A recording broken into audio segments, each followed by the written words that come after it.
হাসান নাই। আল্লাহু আকবার কোন কেন? কলিজার মতো টুকরা, কলিজার মতো টুকরা, দুইটা ভাই থেকে একটা ভাই চলে গেছে। আল্লাহু আকবার বলবেন না? আপনারা বুঝেন তো ইমাম হাসানের কি দোষটা ছিল?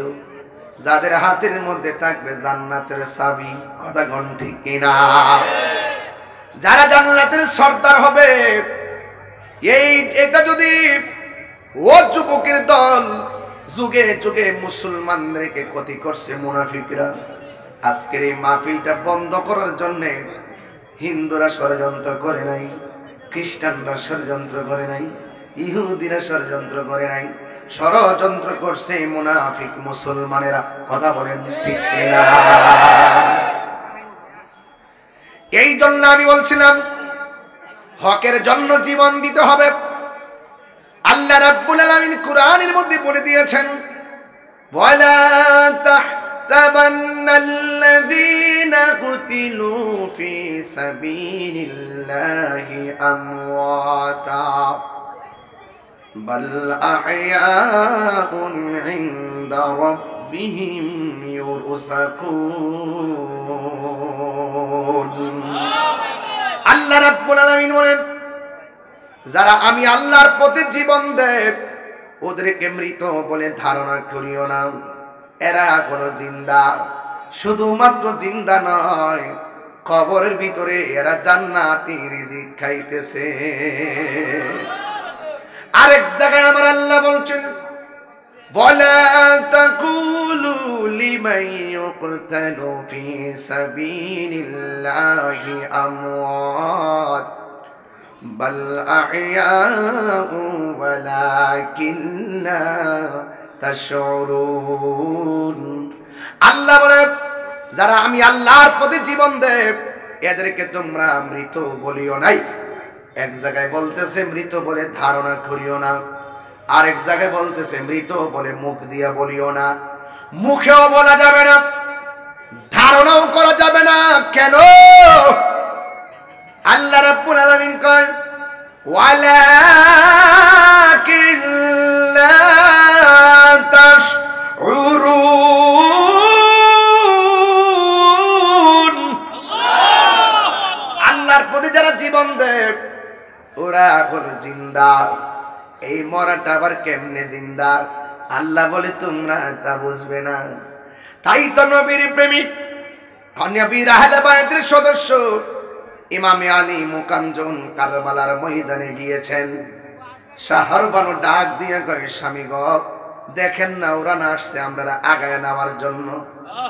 এদের হাতে তো ফুলের মালা থাকার কথা, এদের হাতের মধ্যে দিয়ে তলোয়ার দেখা যায়। লক্ষণটা তো বেশি ভালো না। ইমাম হুসাইন রাদিয়াল্লাহু তাআলা আনহু বলেন, এ শহর বানু তাড়াতাড়ি আমার হাতে তলোয়ারটা দাও। তলোয়ারটা হাতে নিলেন, খেজুরের ডালের মধ্যে কূপ দিয়ে খুঁটি বানাইলেন, চারপাশ দিয়ে খুঁটিটা বালুর মধ্যে গাড়লেন, ভিতর দিকে বান্ডেল থেকে তাবু বানাইলেন, তাবু দিয়ে সুন্দর করে ঘর বানাইলেন। ওই মুহূর্তে ইমাম হুসাইন বলে, শহর বানু দলে দলে তারা আসতেছে, অসুবিধা নাই। নামাজ যেমন ফরজ, পর্দাও তেমন ফরজ। কথা কোন ঠিক কিনা? এবার তুমি পর্দার ভিতরে চলে যাও। তারা আসতেছে সবাই তোমার পরপুরুষ, তাদের সামনে দেহকে ওপেন করা যাবে না, তাদের সামনে চেহারাকে ওপেন করা যাবে না, উঁচু কণ্ঠে কথা বলা যাবে না।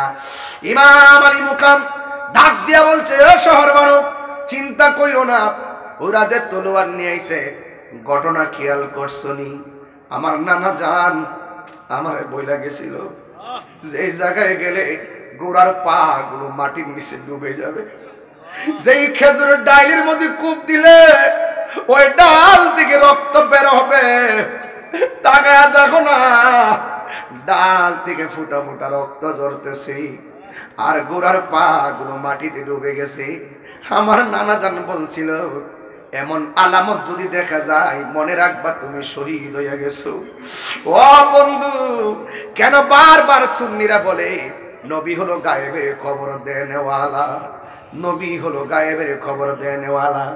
বাংলাদেশের মধ্যে এমন বাটফার আছে, সিটার আছে, যারা বলে ইমাম হুসাইন নাকি যুদ্ধ করার জন্য গেছে, নাউজুবিল্লাহ, জোরে বলেন না। মুঝে কুফা वालो मुसाफिर न समझो, मैं आया नहीं हो बुलाया गया हो। বাবা এই সাউন্ড একটু মিষ্টি কর, আমার জান্ডা বেড়ে যাচ্ছে, একটু একটু একটু মিষ্টি দে। তাই হুজুর না, বুঝোস না ব্যাপারটা? আমরা হুসাইনি প্রেমিক, কথা কোন ঠিক না বেঠিক? এই হুসাইন কি যুদ্ধ করার জন্য গেছিল? ইমামে আলী মুকাম যদি কি কষ্ট দিছে আপনারা? আমারে কইলে আমি ওয়াজ বসাইলাম, ঠাস করে বসাইলাম, দেখবেন বসাই ঢাকা দূর মারুন, মারহাবা কর। মুঝে কুফা वालो मुसाफिर न समझो, मैं आया नहीं हो बुलाया गया हो, कि मेहमान बना कर सताया गया हो, मैं रोया नहीं हो रुलाया गया हो। এটা বাংলাটা শুনবেন, তাইলে বুঝা ফেলাবেন। ও ইমাম হুসাইন বলতেছে, ও হে কুফাবাসী আমায় মুসাফির ভেবো না, আমি এমনিতে আসিনি, দাওয়াতে এসেছি। আল্লাহু আকবার। আরে শাস্তাগণের বাবা, আমার দাওয়াত কি রান্না যদি খাবারের সঙ্গে বিষ পান করে দিতেন কেমন মুনাফিকি হইতো।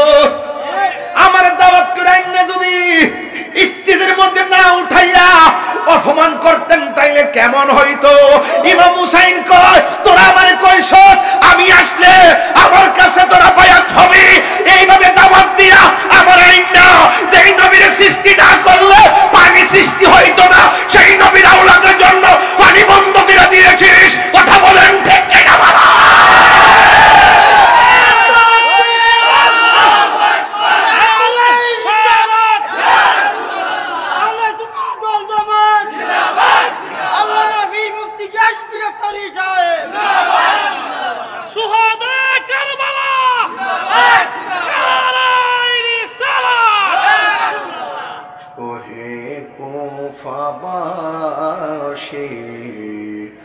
আমায় মুসাফির ভেবো না, আমি এমনিতে আসিনি, দাওয়াতে এসেছি। মেহমান বানিয়ে কি যে কষ্ট দিল,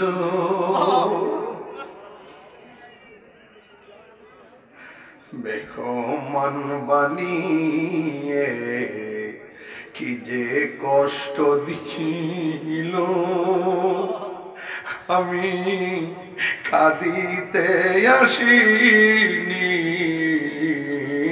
কাঁদানো হয়েছে। বড় আনন্দ নিয়ে আইছিলাম শায়েস্তাগঞ্জ, বড় আনন্দ নিয়ে আসলাম কুফা নগরী।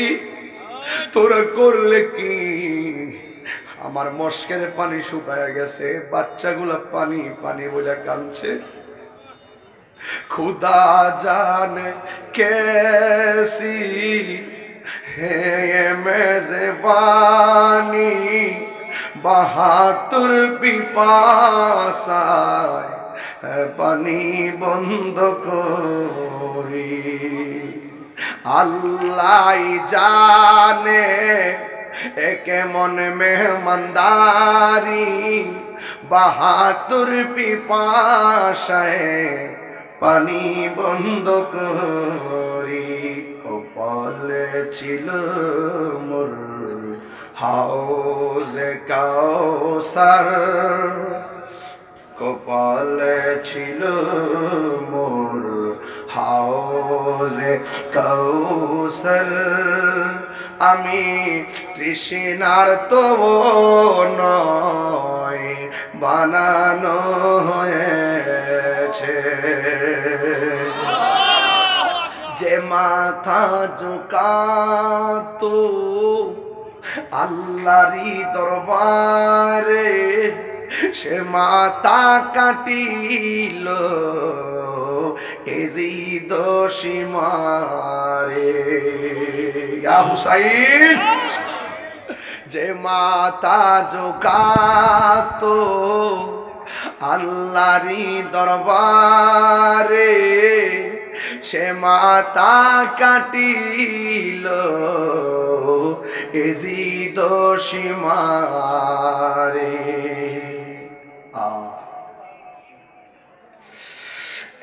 ইমাম হুসাইন শহর বানু, ভিতরে যাও। ভিতরে গেলেন, একটা সন্তান যার নাম হলো ইব্রাহিম।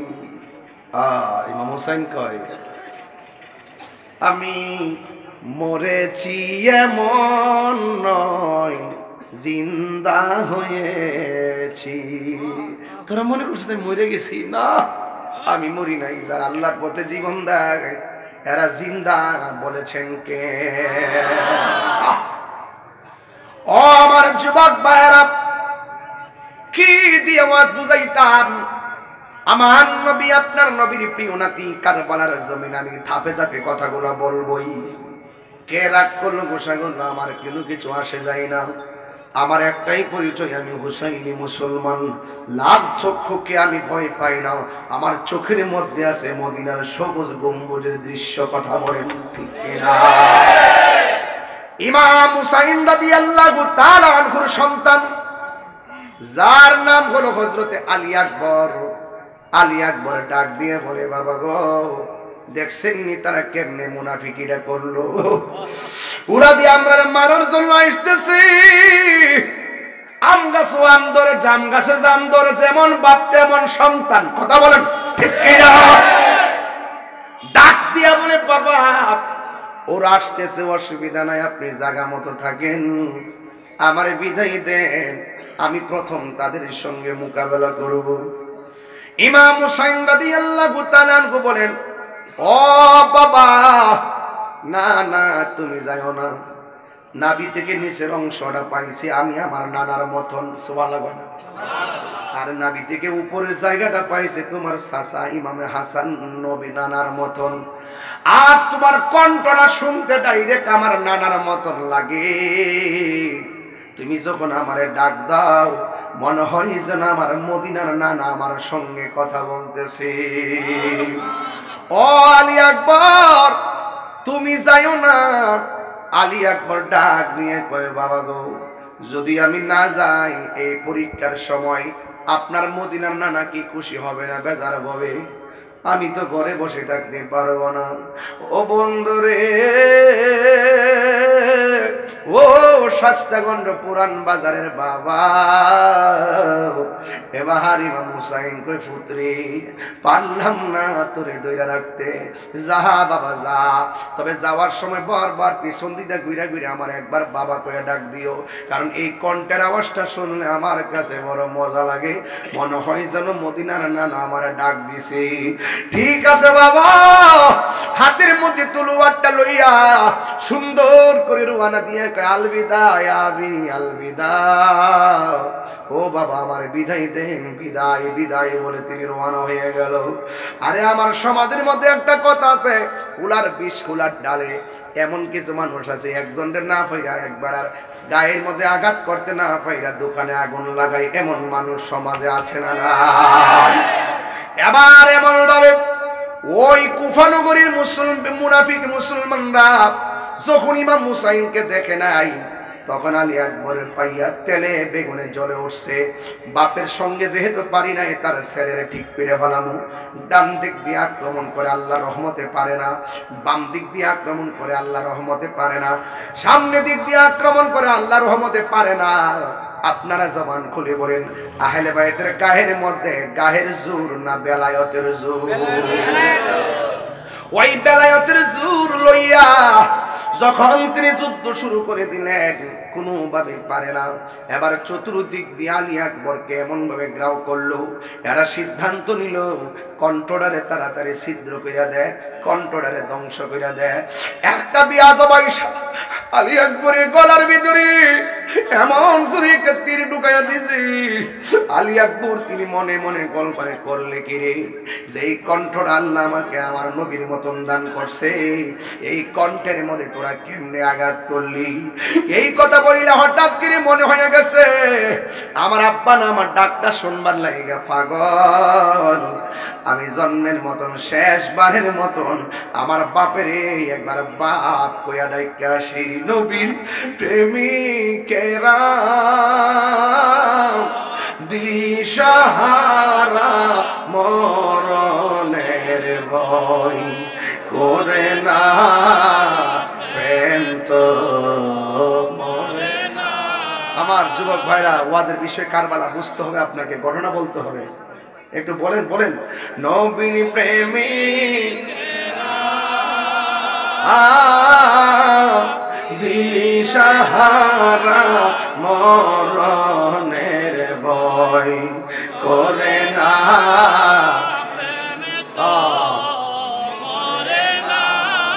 একদম ফানা ফিল্লা হয়ে যান। প্রেম করেছে আইয়ুব নবী,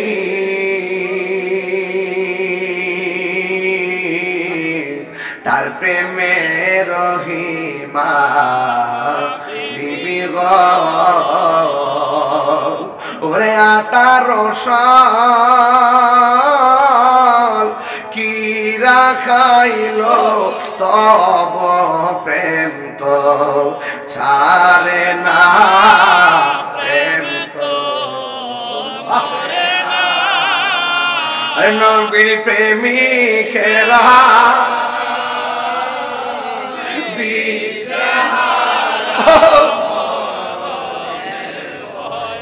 করে না, প্রেম তো হায়রে প্রেম করেছে ইব্রাহিম নবী,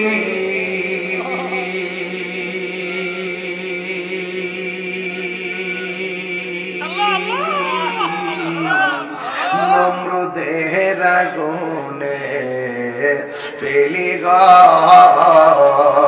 ওরে আগুন হইল ফুল বাগিচা পশম নবীর জলে না, প্রেম মরে না। আরে নবীর প্রেমিকেরা দিশাহারা হুসেন প্রেম তো প্রেম তো। ইমাম আলী আকবর বাবার কথা মনে হইয়া গেছে, দৌড়াইয়া বাবার কাছে আসলেন। আয়েশা ডাক দিয়ে, কে আব্বা, আমি বলছি না আপনারে আবার দেখতে আসবো। ইমাম হুসাইন বলে, ফুতরে, ফুত বুঝেননি, ও বাবা ছেলেরে বলতেছে, ও বাবারে যাওয়ার সময় কি সুন্দর করে আমারে ডাক দিছো, এখন দিলে একটু ডাক বাইরে যায় বাতাসের মতন। ইমাম আলী আকবর ডাক দিয়ে বলে, বাবা ওরা আমার কণ্ঠের মধ্যে তীর ঢুকাইয়া কণ্ঠের মাঝখান দিয়া ছিদ্র করে দিছে। আমি যখন আপনাকে বাবা ডাক দিতাম যায়, অর্ধেকটা ডাক আমার এই ছিদ্র দিয়া বের হয়ে যায়। এই জন্য আমি আপনার মনের মতন ডাকতে পারতেছি না বাবা। ও আব্বা, আমার আবার যাওয়া লাগবো, আমার আবার যাওয়া লাগবো, আমার বিদায় দেন। যাওয়ার আগে আমি আপনার একটা কথা কইতাম, রাখবেন নি? কয়ে, বাবা কি বলবা আমারে বলো। আলী আকবর বলো, ও আব্বা গো, জীবনে আপনার কাছে কিচ্ছু চাই নাই, আজকে আপনার কাছে একটা জিনিস চামো, আমারে দিবেননি? ইমাম হুসাইন বলে, পুত্রে আমি কি দিমু, কি আছে আর কি দিতাম? পারলাম না তো তোরে তীরের আঘাত থেকে বাঁচাইতে রে ফুট। বাপে সন্তানের লাগা কত কিছু করে, আমি তো তোমার লাগে কিছুই করতে পারলাম না। এই কথা বলার পরে সন্তান ডাক দিয়ে বলে, বাবা ধন সম্পদ চাইতাম না, টাকা পয়সা না, আমি আবার যুদ্ধের ময়দানে যাবো গো বাবা। যদি পারেন, কলিজাটা শুকায় গেছে, জিহ্বার মধ্যে এক ফোঁটা পানি দেন না, এক ফোঁটা পানি দেন না গো বাবা। ইমাম হুসাইন চোখের পানি চাই না, কয় আমি কেমন বাবা? ফুরাতের প্রান্তরে পানি ঢেউ খেলতেছে, আমি এক ফোঁটা পানি আনতে পারতেছি না। আমার নবী বলছে, উম্মত সব কিছুর বাধা দিলেও দুইটা জিনিসের বাধা দিও না। একটা হলো রাস্তা, রাস্তার বাধা দিও না, আর একটা হলো পানির বাধা দিও না, পানির বাধা দিও না। ও পুত্রে, আমি কেমন বাবা, আমি তোরে পানিটাও দিতে পারলাম না রে বাবা। ঠিক আছে, তুমি যদি পানি পান করবা, লম্বা হইয়া শুয়ে যাও, মস্কের ভিতরে পানি নাই, ফুরাতের পানি নসিবে নাই। ও এটা সাধারণ কথা না। আমার সামনে ওরা পানি দিছে, বৈশাখী নিয়ত করছি পানি আজকে খাইতাম না। আমি কারবালার ওয়াজ করবো, আমি আজকে পানি খাইতাম না।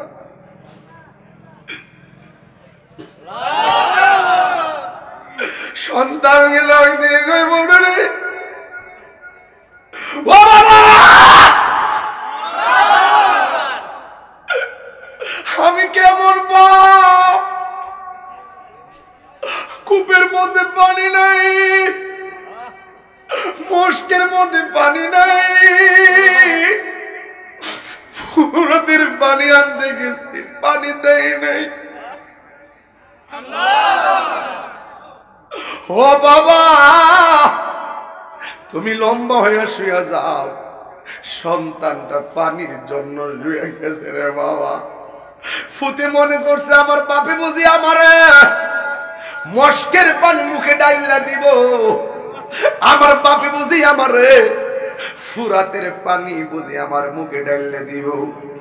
আশার স্বাদ নিয়ে আমি মুখটা হা করলাম। যখন আমি মুখটা হা করলাম, আমি দেখতেছি আমার বাবা আমার মুখের ভিতরে আমার আব্বার শুকনা জিহ্বাটা ঢুকায় দিছে।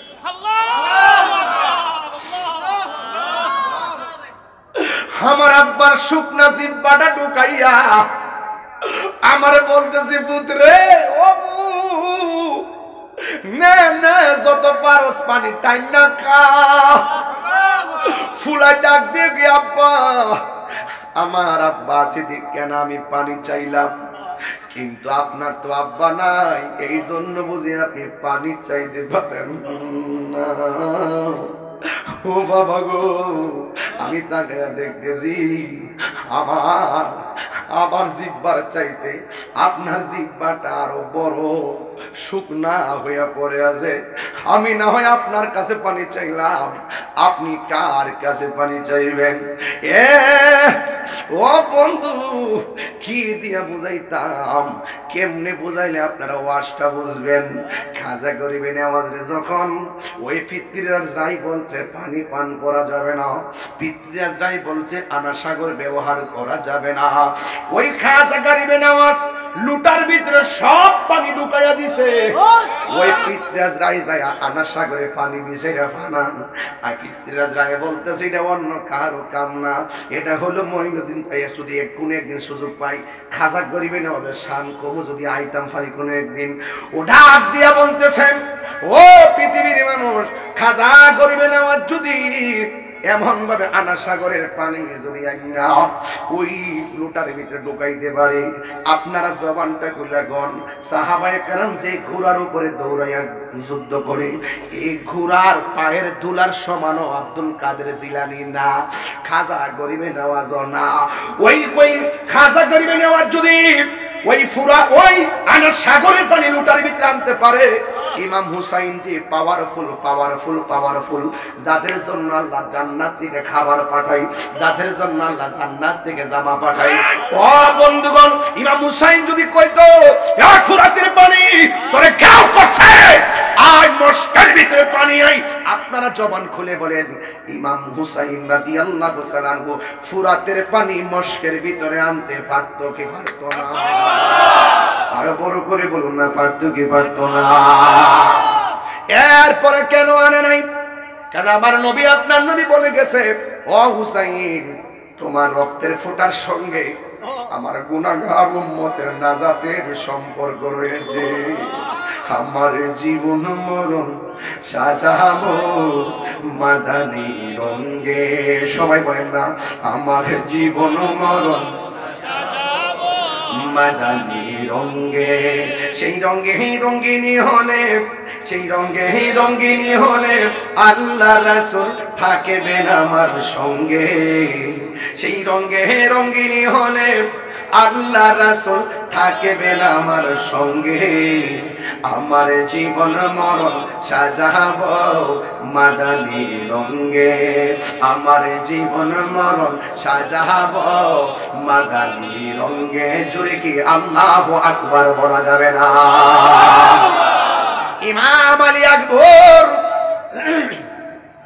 ওই বাপের জিব্বাত রেখা দিছে, এবার কই বাবা আমারে বিদায় দেন। যুদ্ধের ময়দানে চলে গেল, নাই নাই আলী আকবর দুনিয়াতে নাই। কি আগুন লাগিল আল্লাহ কারবালার ময়দানে, ফুরাত নদী ঘেরাও করলো ইয়েজিদের দুশমনে। কথা কোন ঠিক না? একটু কষ্ট হচ্ছে আপনাদের? কষ্ট হচ্ছে আপনাদের? আরে কি আগুন লাগিল আল্লাহ কারবালার ময়দানে, ওরে ফুরাত নদী ঘেরাও করলো ইয়েজিদা দুশমনে। ওরে ওরে জয়নালকে বন্দী করিল, জয়নালকে বন্দী করিল ইয়েজিদা দুশমনে। রে গুনে ভাই কারবালায় আনিল তোমায় কে বলো,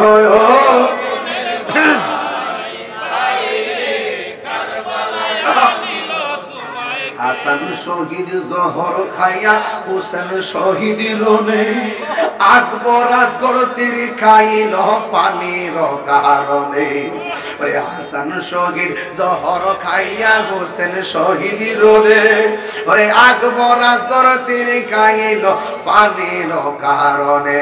ওরে জয়নালকে বন্দী করিল, জয়নালকে বন্দী করিল ইয়েজিদা দুশমনে। রে গুনে ভাই না তোমায় কে বলো, ও গুনে ভাই, ভাই রে কারবালায় আনিল তোমায়। এই গজলের বইটা নিয়ে যাবেন, অনেক গজল আছে ইনশাআল্লাহ, 50 টাকাতে নিয়ে যাবেন। একটা ছেলে নিয়ে আসছে, আমাকে দিয়েছে, একটু পড়তেছি। গাছের পাতা জরে পড়ে সখিনার কান্দনে, গিয়েছিল প্রাণের কাশেম কারবালার ময়দানে। গাছের পাতা জরে পড়ছে, এই গজলটা 3 ঘন্টা ওয়াজ, এই জন্য আমি ফাঁক গাইতেছি যেন হিস্ট্রিটা পুরোপুরি বুঝেন আপনারা। গাছের পাতা জরে পড়ে সখিনার কান্দনে, ওরে গিয়েছিল প্রাণের কাশেম কারবালার ময়দানে। ওরে আশার বাসা ভাঙ্গা দিল, আশার বাসা ভাঙ্গা দিল ইয়েজিদা দুশমনে। রে